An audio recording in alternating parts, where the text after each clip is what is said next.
राधे राधे बंधुओं, बहुत स्वागत है आपका न्यूज़ नेशन के डिजिटल प्लेटफॉर्म न्यूज़ नेशन स्तुति पर। बंधुओं, इस वीडियो में हम बात करेंगे दीपोत्सव पर्व के दूसरे पर्व के बारे में, यानी कि नरक चतुर्दशी का पर्व इस साल कब मनाना शुभ होगा। इसके साथ ही इस वीडियो में बात करेंगे कि नरक चतुर्दशी पर्व की क्या महिमा है। इसके साथ आपको बताएंगे यम पंचक का जो दूसरा पर्व है, उस दिन हमें किस विधि विधान के साथ पूजा करनी चाहिए। साथ ही ये बताएंगे कि यदि आप 30 अक्टूबर को नरक चतुर्दशी का पर्व मना रहे हैं तो किस वक्त यम दीपदान करें, और यदि 31 अक्टूबर को मना रहे हैं तो किस मुहूर्त में यम के दीप का दीपदान करना चाहिए। इसके साथ ही इस वीडियो में बताएंगे कि यम का दीपदान करना क्यों जरूरी होता है, इसमें किस तरह से हमें सावधानी पूर्वक यम का दीपदान करना चाहिए। यदि कोई गलती होती है तो हमें यम की यातनाएं सहनी पड़ती हैं। इसके साथ ही हमारे पितृ हमसे नाराज हो जाते हैं, इसलिए यम के दीपदान के समय बहुत सावधानी रखनी चाहिए। इन सभी बातों को लेकर के चर्चा करेंगे। बंधुओं, मैं हूं हरि गोपाल शर्मा। कार्तिक मास के कृष्ण पक्ष की चतुर्दशी तिथि पर दीपोत्सव पर्व का दूसरा पर्व नरक चतुर्दशी मनाया जाता है। इसे छोटी दीपावली भी कहते हैं। ये यम पंचक के जो 5 पर्व हैं उनमें दूसरा पर्व है।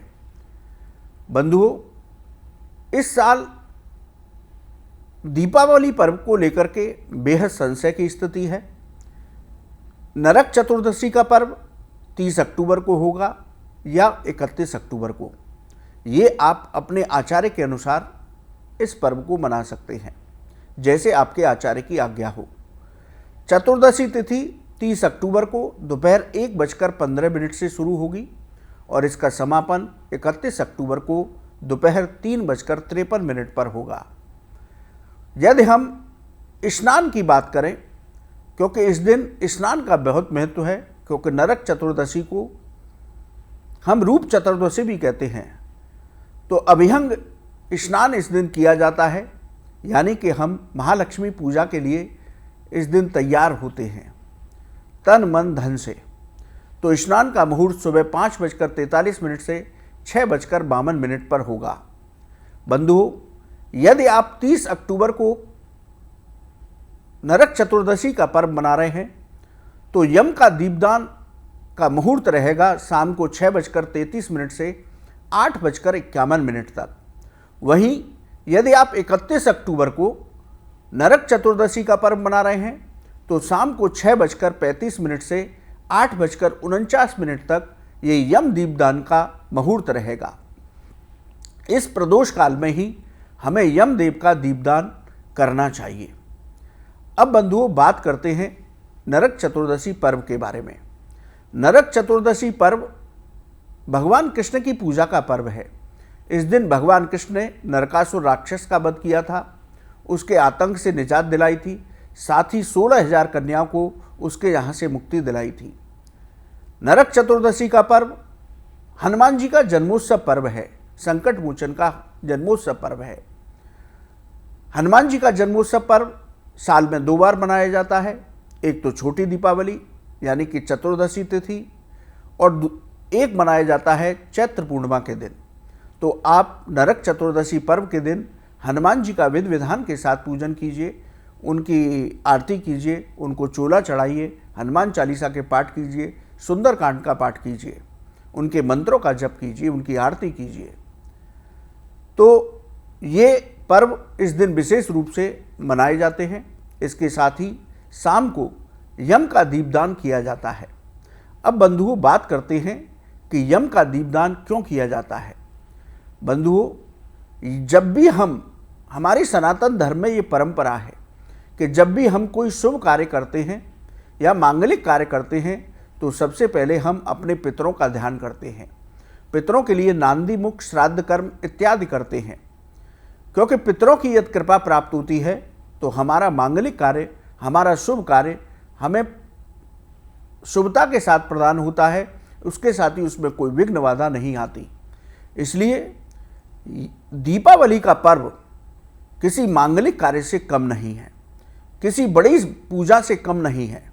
हम उस दिन धन धान्य की अधिष्ठात्री देवी माँ महालक्ष्मी का पूजन करते हैं, उनसे धन धान्य की कामना करते हैं। और दीपावली की रात्रि अमावस्या की रात्रि है, इसको महारात्रि कहा गया है। शास्त्रों में जो विशेष 5 रात्रि बताई गई उनमें से एक है दीपावली की रात्रि। इस रात्रि में पूरे रात्रि पर्यंत पूजा चलती है, यानी कि पूरी रात पूजा करने से तंत्र और मंत्र की सिद्धियां प्राप्त होती हैं, महालक्ष्मी की कृपा प्राप्त होती है। तो ये एक बहुत बड़ा अनुष्ठान है। इसलिए हम नरक चतुर्दशी के दिन यमदेव का दीपदान करते हैं। इस दीपदान को हम घर के मुख्य द्वार की दक्षिण दिशा में करते हैं। ये यम की दिशा है और इन दीपोत्सव पर्व के 5 दिनों को यम पंचक पर्व के रूप में मनाया जाता है, यानी कि इसका सीधा संबंध यमदेव से है, यानी कि दीपावली के 5 पर्व यमदेव से जुड़े हुए हैं। इसलिए हमें यम का दीपदान अवश्य करना चाहिए।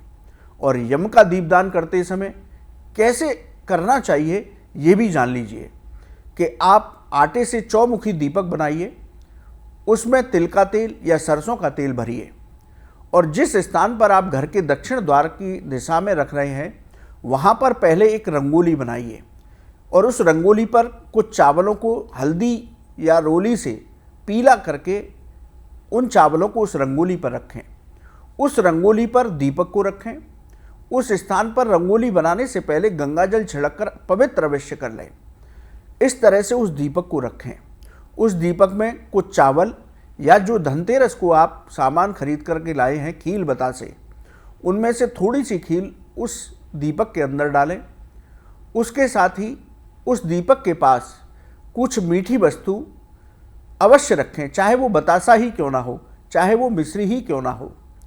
इस तरह से इस विधि से आप यम का दीप प्रज्वलित करें। दीप प्रज्वलित करने के साथ ही आप उस दीपक के पास बैठ करके अपने पितरों का ध्यान करें कि हे मेरे पितृदेव, हम दीपोत्सव पर्व माँ लक्ष्मी के पूजन के लिए जा रहे हैं, आप निर्विघ्न हमारी इस पूजा को पूर्ण कराएं। तो इससे आपके पितर भी प्रसन्न होते हैं, आपके घर में मांगलिक कार्य होते हैं और आपका दीपोत्सव पर्व सफलता को प्राप्त होता है। इसके साथ ही यमदेव का भी ध्यान करें कि हे यमदेव, हमारे दीपावली पूजन को सफल करें और हम पर अपनी कृपा बरसाएं, हमको अपनी यातनाओं से मुक्ति दें। इस तरह से उस यम के दीपक को जलाना चाहिए, इस श्रद्धा भक्ति के साथ जलाना चाहिए, इस तरह का ध्यान करना चाहिए यमदेव का और अपने पितरों का, जिस इनकी कृपा से आपका दीपावली का पर्व मंगलमय होगा, धन धान्य की वृद्धि होगी, घर में मांगलिक कार्य होंगे, घर से नकारात्मक ऊर्जा दूर होगी। तो बहुत सावधानी पूर्वक हमें यम का दीपदान नरक चतुर्दशी यानी छोटी दीपावली के दिन करना चाहिए। बंधुओं, आपको नरक चतुर्दशी दीपोत्सव पर्व की मंगलमय शुभकामनाएं। आप न्यूज़ नेशन के डिजिटल प्लेटफॉर्म पर जुड़े आपका बहुत बहुत धन्यवाद। ज्योतिष और धर्म से संबंधित यदि आपका कोई सवाल है तो आप हमारे कमेंट बॉक्स में लिखें, हम उसका जवाब अवश्य देंगे। माँ लक्ष्मी की कृपा हम पर अनवरत बरसती रहे, यही हम कामना करते हैं। दीपावली का पर्व सभी के लिए शुभ मंगलकारी हो, यही हम कामना करते हैं। राधे राधे।